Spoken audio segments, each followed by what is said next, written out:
Yeah, so we were discussing this question. Can you see the screen? Yes, sir. So an accountant has prepared an analysis of proposed capital project using DCF technique. One manager has questioned the accuracy of the results because the discount factors employed in the analysis have assumed the cash flows occurred at the end of the year, when the cash flows actually occurred uniformly throughout the year. Uniformly is nothing but every month, like similar amounts, like same amounts. Okay. That means whenever the cash flows are occurring, they are occurring at some time that has been, like, consistent, right? Like uniformly throughout the year, I can say uh, every month it has occurred, it seems, right? So when the cash flows actually occurred uniformly throughout each year, and they did not say how many years. So manager has questioned the accuracy because DCF employed in analysis have assumed cash flows occurred at the end of the year, but cash flows actually occurred uniformly throughout the year. The NPV calculated by the accountant will, they are asking. Can you just try to answer?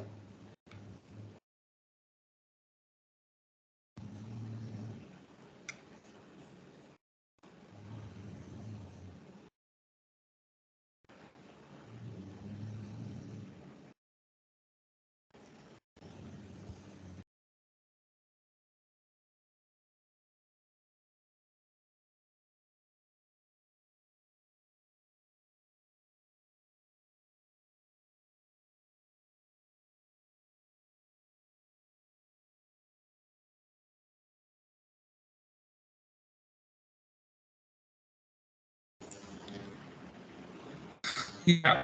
So be slightly overstated, not be in error, be unusable for actual decision making, be slightly understated but usable.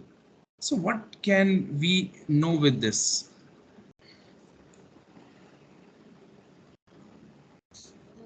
C. See, reason. The unusual for actual decision means uh,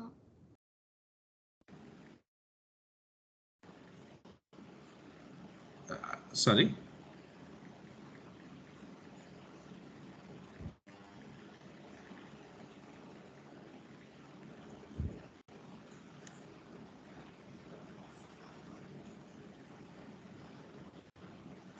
Yeah, yeah. I'm not able to hear your voice. hello. Here Yeah, yeah. I'm not able to hear your voice. now The is question is like, there are two things. One is at the end of the year, the cash flows have come. One is saying that the cash flows have come uniformly throughout the year. They are not saying either the cash flows have come monthly, some amount every month, or some amount every quarter, or some amount like semi-annually. They are not clear about it, right? They're just saying this like uniformly throughout the year. So see, first one, be slightly overstated. See, discounting cash flows approximately 6 months longer understates rather than overstates. If you are discounting for a higher period, what happens? It is more discounting, right? yes. So more like, if I discount for, let's say, if I have 10,000 and at the rate of 10% I'm discounting. So into 0.909 first year, 10,000 into 0.826 second year. Here the discounting is more, right? Yes. If the discounting is more, NPV will be overstated or understated. Overstated. Huh? Discounting more here, 8,260. Here you get 9090. Okay, Yes, sir. understated. So this is wrong. Correct. Okay. Then not be in error. See, cash flows in investment decisions do not all occur at end of each year. See, it is not necessary that that the cash flows will always occur at the end of the year. They can occur uniformly throughout the year as well. Okay, so this is also incorrect statement. So that means NPV, who says that NPV cannot be in error? It can be in error, right? Yes. Now, third one, be unusable for actual decision making. So the effect of using the year-end assumption produces a slightly conservatism in the model, but does not render the results unusable. It is also wrong. Why? NPV can be taken for decision making, right? Okay. You can take, can't you take decisions based upon NPV? Here we can see. Yeah, NPV is taken for decision making. Maybe that is a conservative approach that the cash flows occur always at the end of the year, but decision can be taken. Right? Be slightly understated, but usable. We already discussed it is usable, and we already discussed it is understated, right? Yeah. So the effect of assuming cash flows occurring at the end of every year simply understates the present value of future cash flows, because you know, if the cash flows have occurred semi-annually, 6 months, if you are using 1 year, so you are discounting for a more higher period, right? So it will understate, correct? Yes, sir. And it is usable. So this is the answer. Next question. These are all very big questions. 10 questions in a day is also enough for this, you know.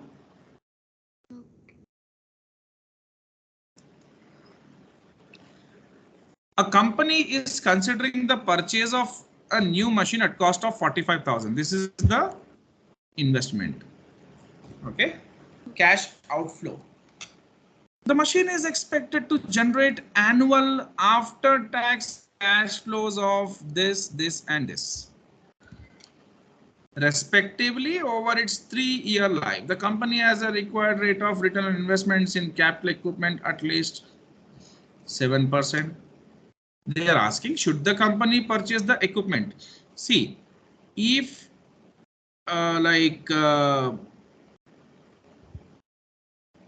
the answer they are asking on what basis, we should be considering that. So what is the answer they are asking? What is the answer on based upon which we should decide whether the company should purchase the equipment or not? Yes, as the rate of return on equipment is positive. Yes, as the total net cash flows are positive. No, the IRR is less than the required rate of return. No, as the total cash flows are negative. What is the answer they're asking?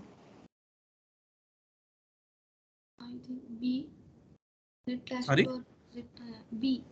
No, what on what basis? Please do the assessment properly.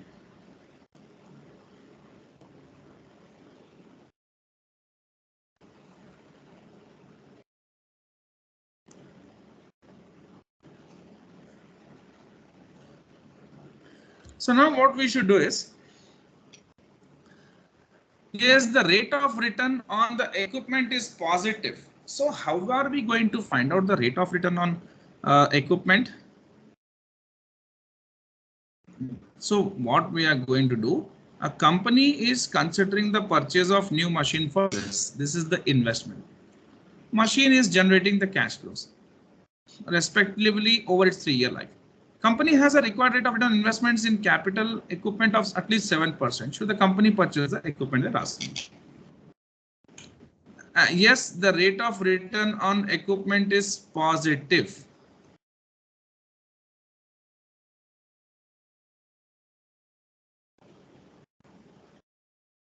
If I have to find out the rate of return, how much returns this particular investment is going to give?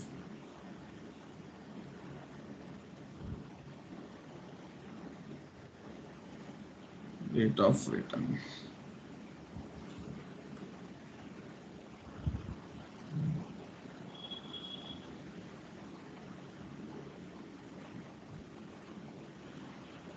See what happens. The company has a required rate of return on investments at least 7%. That means they want 7% minimum return from that. It's a hurdle rate. So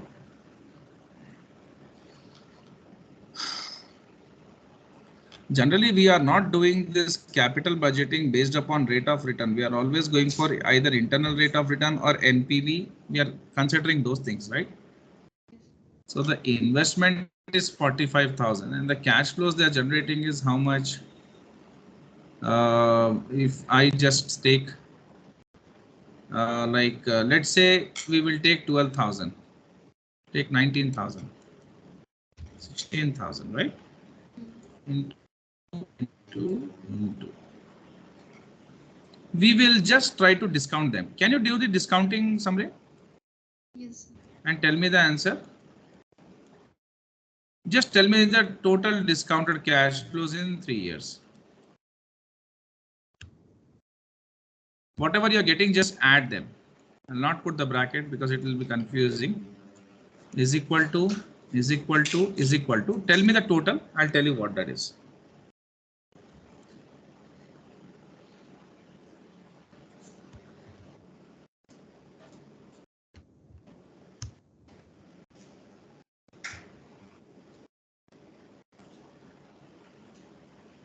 First is 11,000. Okay, total 3 years. 3 years, yeah. See, actually, if I tell in 3 years, I'm getting 47,000 as cash flows. How much? 47. So 47,000 is how much excess of 45,000? 2,000, right? Yes.